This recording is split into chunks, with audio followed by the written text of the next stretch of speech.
Hello students, a warm welcome to all of you. In this module, we are going to discuss 14th chapter in our CBSE curriculum of grade 10, that is statistics. See, you learned about statistics, if I am not wrong, right from 6th grade onwards, like in the form of data handling and measures, mean, median, mode. Of course, you learn even in grade 9 also about this. And in this module, we are going to discuss about how to find arithmetic mean, median and mode. Of course, they are called measures of central tendencies of a group data by various methods.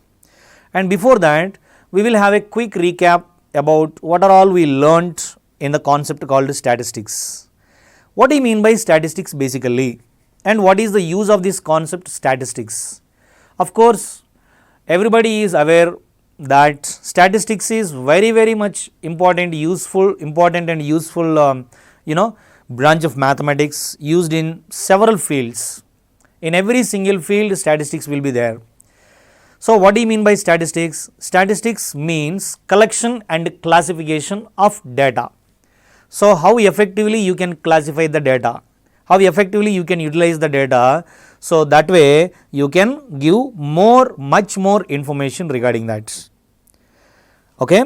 So, in this statistics, the name statistics, of course, you know about this, like who introduced, otherwise who worked on the concept called statistics, whose contribution is endless, and who is named as father of statistics? Sir Ronald A. Fisher. His name is Sir Ronald A. Fisher, named as father of statistics. Sir Ronald A. Fisher. So, statistics means collection and classification of data, right? So, in how many ways we can collect the data? When we are collecting the data, it can be primarily collecting the data or secondarily collecting the data. So, that is why there are two types of data. They are primary data as well as secondary data. Of course, they are called raw data, otherwise rough data, otherwise ungrouped data. And with the help of that raw data, we get much more information by classifying the data. So, that is what called classified data or grouped data. Of course, we already discussed all these things. So, in our grade 10 statistics chapter, we have the concepts called measures of central tendencies. There are three measures of central tendencies. The first one is arithmetic mean, and second one is mode, and the third one is median. Okay. So, how to find arithmetic mean, mode and median for a group data? And after that, what are statistical graphs? So, here particularly about median, we discuss about a statistical graph that is called OGU. What do you call that? OGU. OGU is nothing but it is a statistical graph. So, with the help of these OGU graphs, we can easily estimate what is median of the given group data without actually finding median of the data. So, that is what is the importance of this OGU. So, let us try to get into understand what is mean, what is median, what is mode of group data as well as ungrouped data. If you once observe this, we have statistics. In this statistics, we talk about measures of central tendencies. So, majorly about mean, median, mode. So, in this arithmetic mean, median, mode, how do we find arithmetic mean? How do we find median? How do we find mode? Coming to arithmetic mean, there are methods. So, what are those methods? Direct method. Direct method in the sense arithmetic mean is equal to sum of observations divided by total number of observations. That is what is the arithmetic mean of an ungrouped data. But with the help of that grouped data, by using same set of formulas, we can find what is arithmetic mean. That is what called direct method. Okay. And the second one is shortcut method. What is this shortcut method is all about? That is what we are going to discuss. And then step deviation method. step deviation method, and one more is that is called mean deviation method is also there in order to find arithmetic mean of a group data. And coming to median. So, in this median, of course, we have a particular formula to find out median of a group data, and as we discussed earlier, we can find out median of a group data without actually using the formula, just by drawing the graph, that is what called statistical graph. Then also we can obtain median of the group data. And similarly, mode of the group data.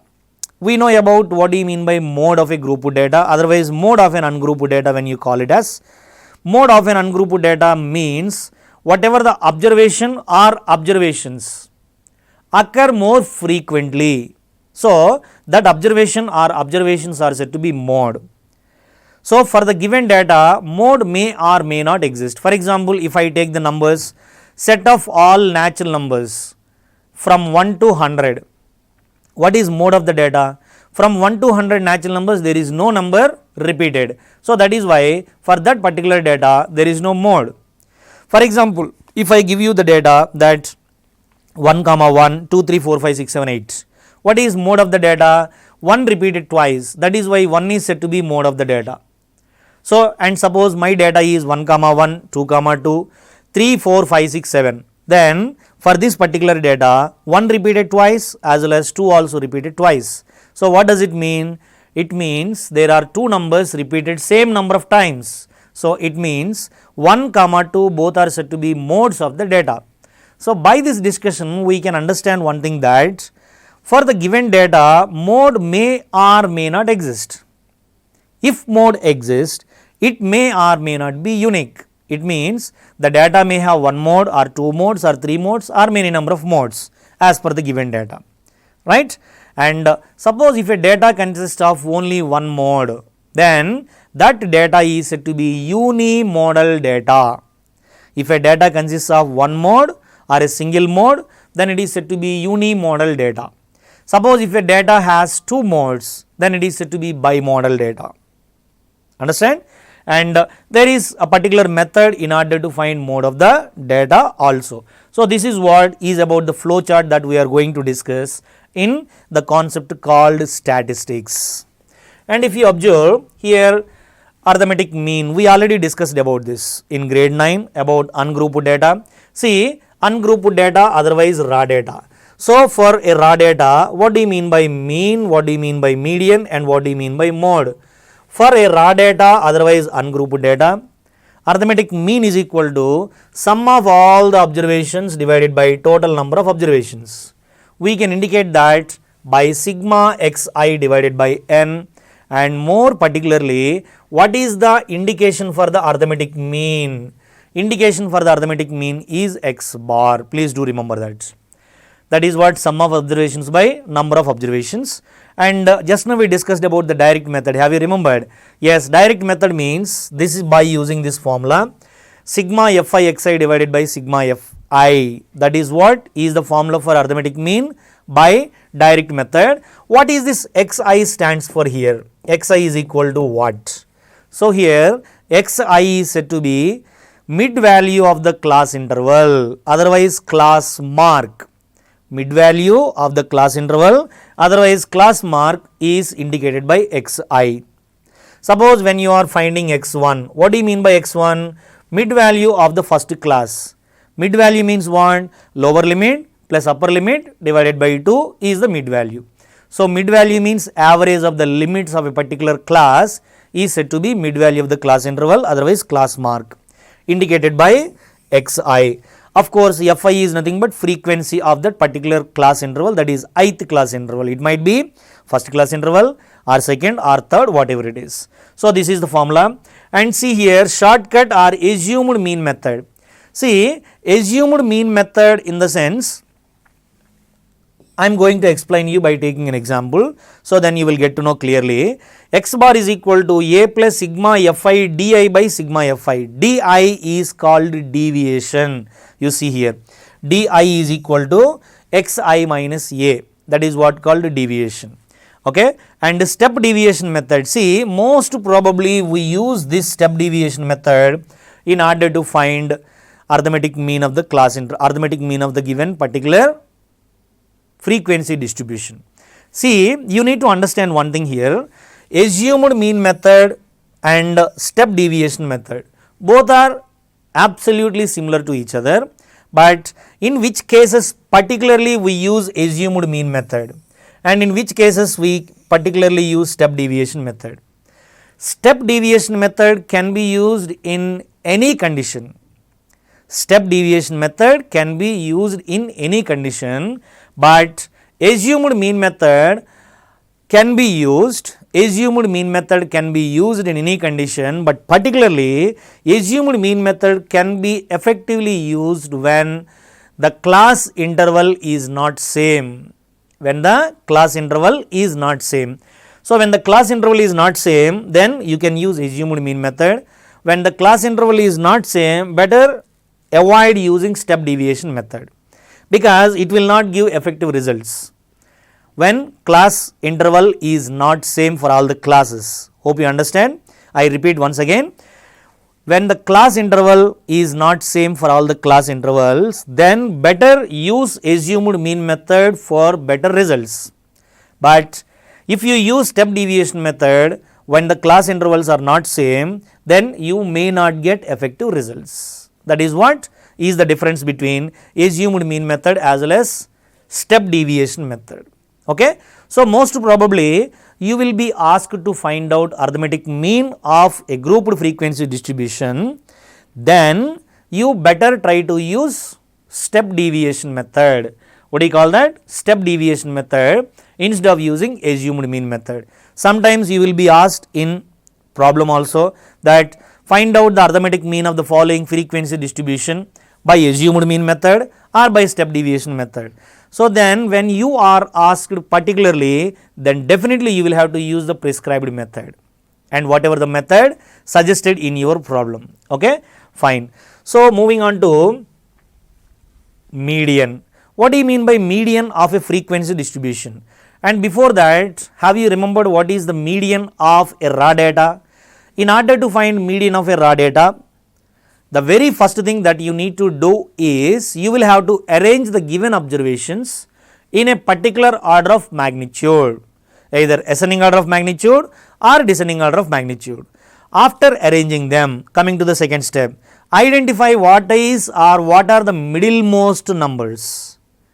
So, suppose if your data consists of odd number of terms means your data might have 7 number of terms or 9 or 11 or 3 or 5, that is what called odd number of terms. If your data consists of odd number of terms, then definitely you will have one and only one middle value. Then that middle value is said to be median of the data. I repeat, after arranging the given observations in a particular order of magnitude, then you will have to see the number of observations is odd, then the middlemost number is said to be the median of the observations. Suppose if your observations are even number of observations, for example 20 observations are there or 10 observations are there or 14 observations are there or only 2 observations are there, then in order to find median of the data having even number of observations, then you will get 2 middlemost numbers. Then take those 2 middlemost numbers and find out the average of those 2 middlemost numbers. Then the average of those 2 middlemost numbers is said to be median of the given data consists of even number of terms. Please do remember those two things. And after that, how to find out median of a group data. This is one of the very important and interesting concepts, finding median of a group data, and in fact in our board examinations you can expect about 90% that you will get one problem related to median than comparative to mean as well as mode. So, that is what the importance of this.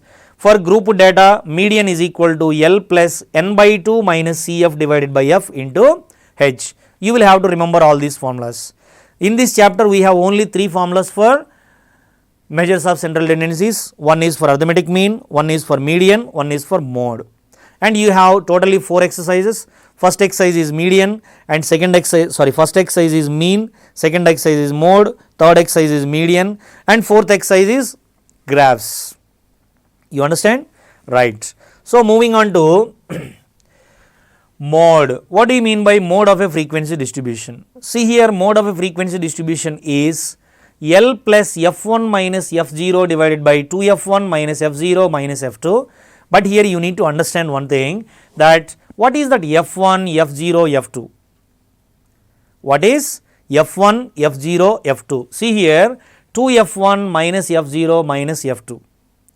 2F1 minus F0 minus F2. See here in this particular mode of the frequency distribution,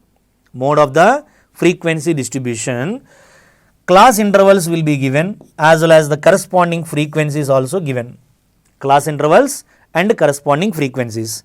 When you are given class intervals as well as corresponding frequencies, for example, the class intervals are 0 to 10, 10 to 20, 20 to 30, 30 to 40 and 40 to 50. These are the class intervals. And corresponding frequencies are 3, 7, 9, 1, 6. These are the corresponding frequencies. Now, if you observe, what is the highest frequency? The highest frequency. So, this is the highest frequency. Correct? So, that highest frequency is considered as F1. Highest frequency considered as F1, and the frequency preceding to the highest frequency is considered as F0, and the frequency which is next to that highest frequency is considered as F2. So, that is what is about F1, F2 and F0. And what about that L? L is said to be the lower boundary, I would say the lower boundary of model class. What is model class? The class with the highest frequency is said to be the model class. Of course, we will discuss all these things again when we answer the problems. Okay? So, this way you can easily figure out what is mode of the frequency distribution. And then you need to understand a few more very important points that you know, which are very much useful in understanding the concept called measures of central tendencies and in statistics. See, what is the empirical relationship between all the three measures of central tendencies? Of course, you learnt it in grade 9 even. The measures of central tendencies are related with mode is equal to 3 median minus 2 mean. Mode is equal to 3 median minus 2 mean. When you are given any two measures of central tendencies, and the third measure of central tendency can be obtained by using this empirical relationship between three measures of central tendencies, that is mode is equal to 3 median minus 2 mean. Understand? And after that you can see obviously all these things. And just now we discussed about class mark or mid value of the class interval. Lower limit plus upper limit divided by 2 is class mark, otherwise you can call it as mid value of the class interval. What do you call that? Mid value of the class interval. And what is the class size? Class size, otherwise length of the class interval also. So, what is length of the class interval? Upper limit minus lower limit is the length of the class interval, but you need to think a while about this definition, upper limit minus lower limit. So, here sometimes upper limit minus lower limit can give the class interval, but not all the time. I will explain you how it is. And what is the model class and what is the median class we already discussed, and we are going to discuss about this OSIV also, right. So, let us get into the problems and try to understand how can we do these problems. See, the very first problem is the problem given to find out arithmetic mean of the frequency distribution. The following table represent marks obtained by 100 students in a test, marks obtained as well as the number of students. You are going to find arithmetic mean of the frequency distribution. So, in order to find the arithmetic mean of the frequency distribution, you have three methods. What is the first method? Direct method. And what is second method? Second method is step deviation method. And third method is mean deviation method. So, in order to find this arithmetic mean of the frequency distribution, I am going to use step deviation method. So, what is the formula for step deviation method in order to find the arithmetic mean? That is, arithmetic mean is equal to x bar which is equal to A plus sigma Fi Ui divided by sigma Fi into H. Now I would say about every single letter there, where A stands for assumed mean.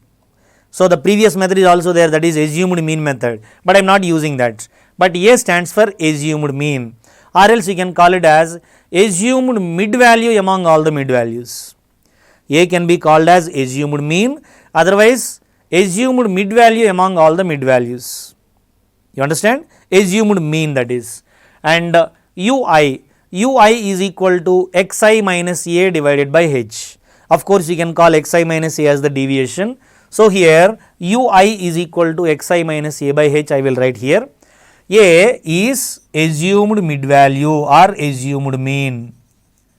Assumed mean, and what is that Ui there? Ui is equal to xi minus A divided by H.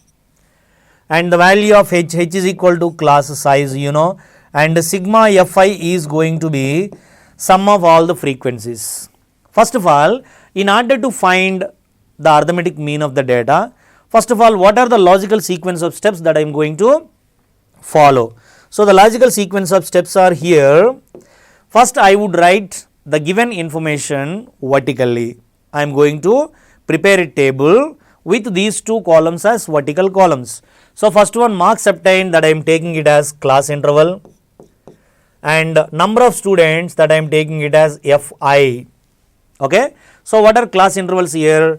30 to 35, 35 to 40, 40 to 45, 45 to 50, and then 50 to 55,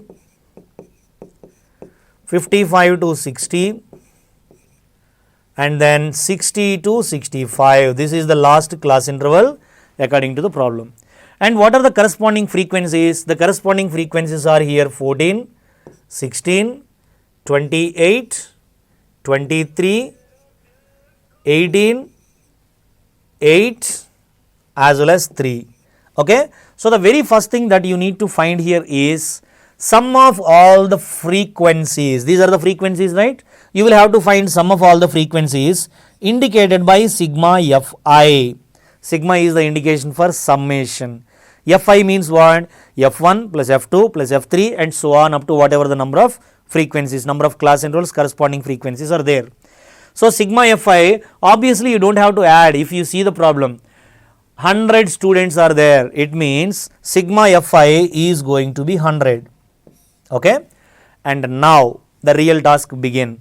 In order to find the arithmetic mean of the given frequency distribution, you need to prepare 3 more columns. Apart from the given 2 columns, you need to prepare 3 more columns. So the very first column is xi. What do you mean by xi? Class mark, otherwise mid value of the class interval. Class mark, otherwise mid value of the class interval. How to find class mark or mid value of the class interval? Please be very careful. Mid value of the first class interval would be lower limit plus upper limit divided by 2. Lower limit is equal to 30, upper limit is equal to 35 divided by 2.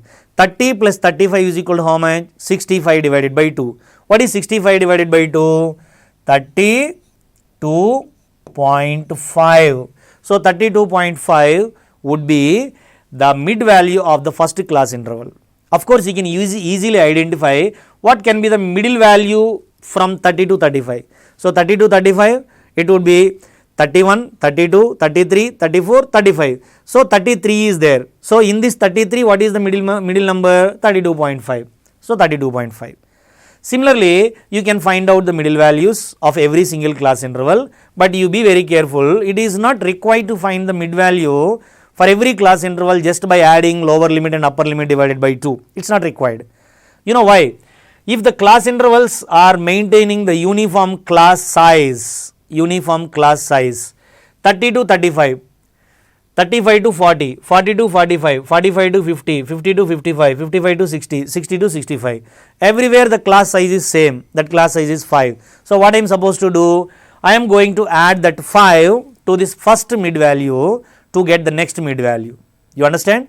So 32 plus 5 is equal to how much?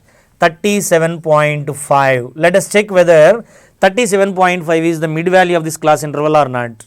Obviously, because 35 plus 40 is equal to 75. The middle number to 75 is 37.5. Got it? Fine. So now keep doing that. 37.5 plus 5. What is 37 plus 5? Is equal to 42. So that 42.5. What would be the next one? 47.5. What would be the next one? 52.5. The next one. And then 57.5. Next one. 62.5. Right? See, 62.5 is the class mark, otherwise mid value of the last class interval. Fine. After finding the mid value of the class intervals or class marks of the class interval, you need to assume one of the mid values among all the mid values as capital A. That is your wish. Even you can consider 32.5, or you can consider 37.5, or you can consider 62.5. Anywhere you can consider capital A as the assumed mid value or assumed mean of the class intervals. Right? See, but for our calculation purpose, better you can see what is the middle number of this exercise. For our calculation purpose only, but it is not mandatory at all. Even if you can take 32.5 as capital A, absolutely enough, absolutely fine, right? So, but for calculation purpose, I am taking one of the values as capital A. So, those one of the values is going to be, for example, can I take this 47.5? Let this 47.5 is capital A. So, what is that 47.5 here? That is assumed mid value or assumed mean. Got it? After finding that capital A, now we are going to find out the next column of the class intervals. What is this next column? Next column is going to be UI. I already wrote the formula. What is the formula here? UI is equal to xi minus a divided by h. Xi for the first class interval x1. What is x1? X1 is equal to 32.5, and h is equal to class size. 35 minus 30 is equal to 5. So, directly we can write class size is equal to 5, and sigma fi also is equal to 100. Okay, right. Now, xi minus a by h. Xi is equal to 32.5 for the first class interval. A is equal to 47.5. So, 32.5 minus 47.5 is equal to how much? 47 minus 32. 47 minus 32 is equal to how much? It would be 15. Divided by h is equal to 5. So, minus 15 divided by 5 is equal to minus 3. So, it would be minus 3. Similarly, if you find this, it would be minus 2. For this, it would be minus 1. For this, it would be 1, 0, and it would be 1, it would be 2, it would be 3. So, this way you can find out the values of ui. And in fact, you do not have to use this formula for finding the values of ui. Directly we can get the value of ui, of course, by using that formula only, but you do not have to do for every single value of ui. You know what has to be done? Wherever the value of capital A that you have already chosen, the value of ui corresponding to the value of A, the value of ui corresponding to the value of A is 0, and the above values are negatives and below values are positives, as simple as that. So, since it is A here 0, then minus 1, minus 2, minus 3, minus 4, whatever, if you have class intervals, and the below values are positives. Please remember this, and you do not have to use this formula all the time in order to find the value of ui. Got it? Suppose, sir, if I take this one as capital A, then it would be 0, minus 1, minus 2, minus 3, minus 4, minus 5, minus 6. That is it. Suppose if I take this one is capital A, then it would be 0, 1, 2, 3, 4, 5, 6. As simple as that. Fine? Right. We are almost towards the end of the problem. The final column of this class interval is fi into ui. What is the final column? Fi multiplied by ui. It means f1 into u1, f2 into u2, f3 into u3, and so on. Fi into ui means f1 into u1. Please be remember, 14 into minus 3. 14 3s are how much? 42. So it would be minus 42. And then 16 into minus 2. 16 2s are how much? Minus 32. And then 28 into minus 1 is minus 28. Of course, 23 into 0 is equal to 0. And then 18 into 1 is equal to 18. And then 8 2s are 16. And then 3 3s are 9. So this way you can find out Fi into Ui. After finding Fi into Ui, we need sigma Fi into Ui. What do you mean by sigma Fi into Ui? You will have to add all these things. Sigma Fi into Ui. See here, in order to find the value of sigma Fi Ui, you might definitely get one doubt. You know what it is?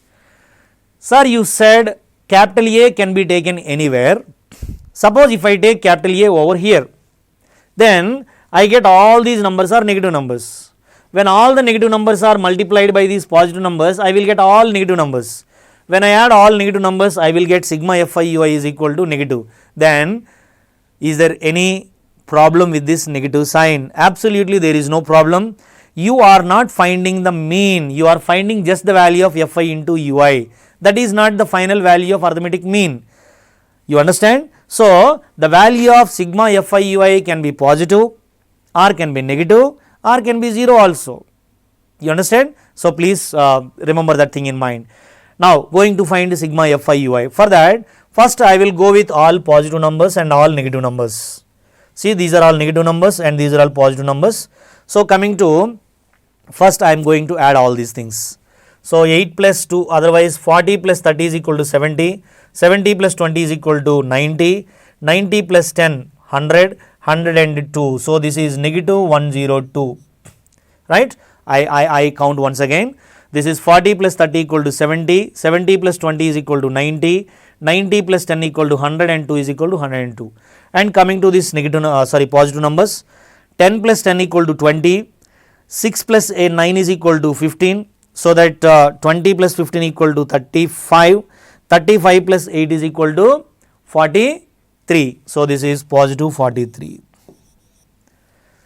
Got my point? 8 plus, otherwise 9 plus 6 is equal to 15, 15 plus 8 is equal to 23, 3, 2, 2 plus 1 equal to 3 plus 1 equal to 4. So, this is 43 and this is minus 102. Of course, ultimately we are getting negative value for sigma Fi into Ui. How much is that? Minus, see, this is minus 102 and this is 43. Let us have a look on this.